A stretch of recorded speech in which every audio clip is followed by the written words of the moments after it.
Hey guys, and welcome back to the channel.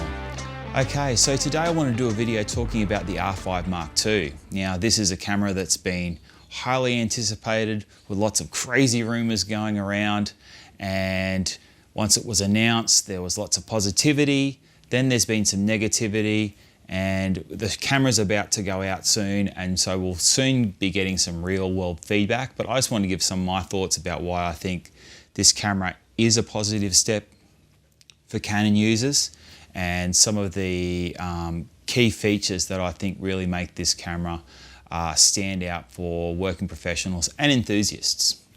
Okay, so first up is going to be the fact that they have included C-Log 2 into the Canon R5 Mark II. Now, if you're just a photo shooter, this may not seem like a big deal, but I think more and more people are doing at least a little bit of video, okay? If you're like me, I've really been on a bit of a video journey over the last 6 to 8 months, and I would still consider myself a photographer, but I also can see how dabbling in video and adding video is definitely beneficial.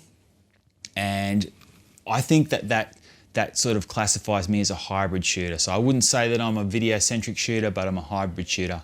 And for anybody like that, having C-Log 2 in the camera is just going to be a game changer. It really is. It's going to allow users to have access to a compressed log file internally recorded that's going to give you a lot more dynamic range to work with, as opposed to C-Log 3, which is quite limiting. And this is sort of Canon catching up with other camera manufacturers like Sony that have allowed their higher end log curves to be available even on their entry-level cameras. Okay, so this is a positive step. Okay, so number 2 is again going to be another video feature, unfortunately, but that's the inclusion of the full-size HDMI. Again, this is Canon playing catch-up, but it's sort of that case of better late than never. It is good. It can also be useful if you shoot tethered. So if you're I talked with a commercial photographer last year who was using the R5. So if you're in that sort of situation where you're shooting tethered, having a full-size HDMI is going to be, come in clutch. For myself, it's not as big a deal, because if I'm using a HDMI cable, any sort of cables, I'm using a cage, and I'm using some sort of a clamp, because I just don't trust it. Even if it's a full-size HDMI, I just don't like having anything plugged into something that could affect the board of the camera, which could be really expensive. But it's way better than micro HDMI, so that's a thumbs up for Canon. Okay, number 3. This is going to be the all-new 45 megapixel BSI stacked sensor. Okay, now that's a mouthful. What in the heck does any of that mean? It basically means you're going to get the best of both worlds between high megapixels and fast readout performance. Okay, so the stacked sensor is going to have benefits both in terms of dynamic range, as well as reducing rolling shutter and having faster readout speeds. And the BSI, the backside illuminated sensor, is going to help with noise performance at higher ISOs and also help with that dynamic range. Now, there has been some speculation that the R5 Mark II has the same or slightly less dynamic range than the R5. I think that those tests from that, I think it was deep peer review that might have done that, might come out to be maybe a little bit fallacious once people really get their hands on the camera and start testing it. Canon themselves have come out and said that the R5 Mark II has 2 stops better dynamic range than the R5, and it would be quite silly for them to come out and make a pretty bold claim like that. 2 stops is a lot. A lot different, and also the fact that they've included C-Log 2, it makes me sort of think that that's not going to be the case. So I'm expecting better dynamic range, faster readout speeds, which is going to both be important in terms of photos, so you're not going to get the wobbles if you're shooting sports and balls and stuff like that. And it's great for video shooters because you get that reduced rolling shutter, which is always a concern when you're shooting video. Okay, Next up is going to be the inclusion of this AI Accelerator Chip. This is going to, at the moment, it's only sort of been touted as working with sports. So I think there were 3 sports. There was volleyball, soccer, and I can't remember what the other one was. Maybe football. But there was only 3 sports announced. But I have to think that this accelerator chip is going to go also into other fields such as wildlife photography and that sort of thing.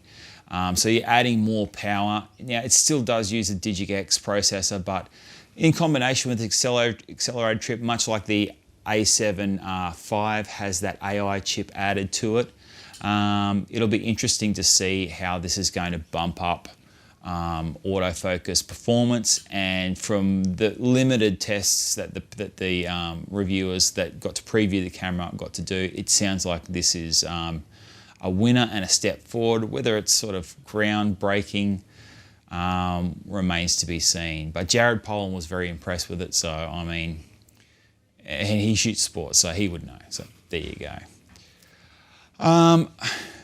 And just for the last one, I think the thermals. So obviously the R5, people were very excited when it came out with the 8K RAW and whatnot. But that sort of got quashed when people discovered the really severe heating problems that they had. Now they have mitigated a lot of that through firmware updates over the life cycle of the R5.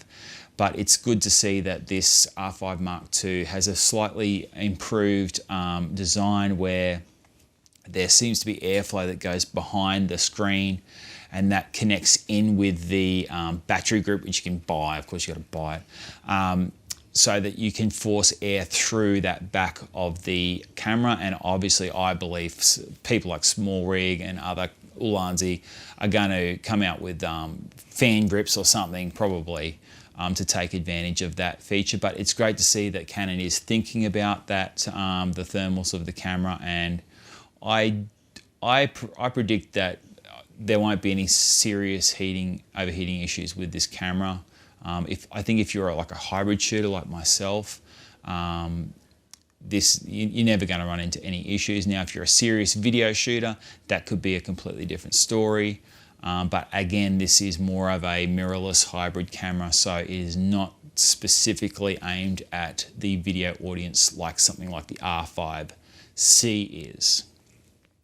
Okay, so there is one caveat here, and it's sort of a bit of a head scratcher, and many people might say it's the Canon cripple hammer smashing again. They just can't help themselves, can they?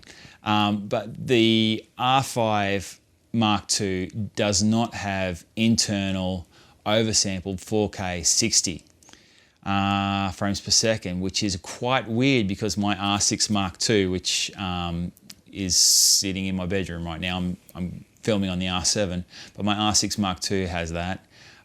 It doesn't have C-Log 2 though, so there is one thing, but it just doesn't seem to make sense. Obviously you can record in RAW with the R5 Mark II, and then you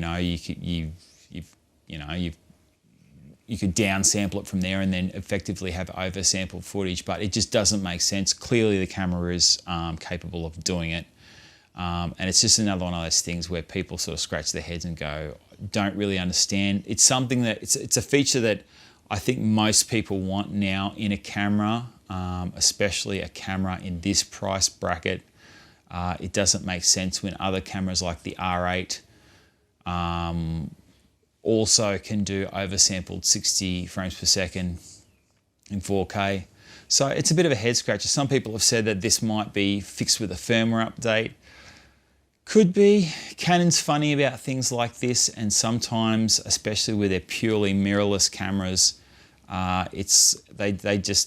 they're not great at updating features like that. So it's a question mark. If that's something that you really need, you're going to be stuck with either shooting RAW or just using the Pixel Bin version, which might not be that bad. I mean, I know on my R7 here, I have it's not oversampled 60 frames per second, and it looks great. So The R6 Mark II is a bit sharper, but I wouldn't say that it looks terrible. It's certainly leaps and bounds better than the non-oversampled files that we were getting even a couple of years ago.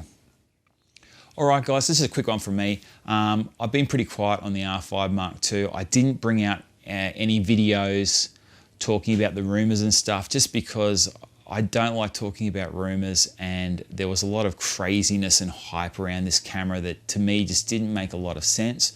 I think this is will be a killer camera. The 5D series has always been a solid performer, and I think the general sentiment is that the 5D Mark II sort of stole the limelight over the R1, which was sort of like a bit of a meh sort of a reaction from most people, I think, that were waiting for a flagship camera. So this is sort of the de facto flagship camera, the R5 Mark II. And it'll just be great when we can see some more serious camera reviewers like Josh Satin. He has an R5C, he uses an R5C, and he's getting the R5 Mark II. So I'm really interested to see what his results are going to be, because he does a lot of technical testing, which I don't do. I sort of just give my user feelings as a user, as a long-time Canon shooter and victim, you could say, I don't know. But it will be interesting to see when we see some of those technical specs come out, and also some real-world sort of thoughts and reviews of people using the camera. So, like you guys, I'm interested, and I'm staying glued. Is an R5 Mark II in my future? I hope so. I can see myself definitely upgrading to the R5 Mark II from either my primary camera or my secondary camera in the future. Hopefully when there's a sale on, because over here in Australia, the prices are going to be high. But we'll see, we'll see. We're all crazy for this camera obsession, aren't we? Okay, so till next time, guys. See ya.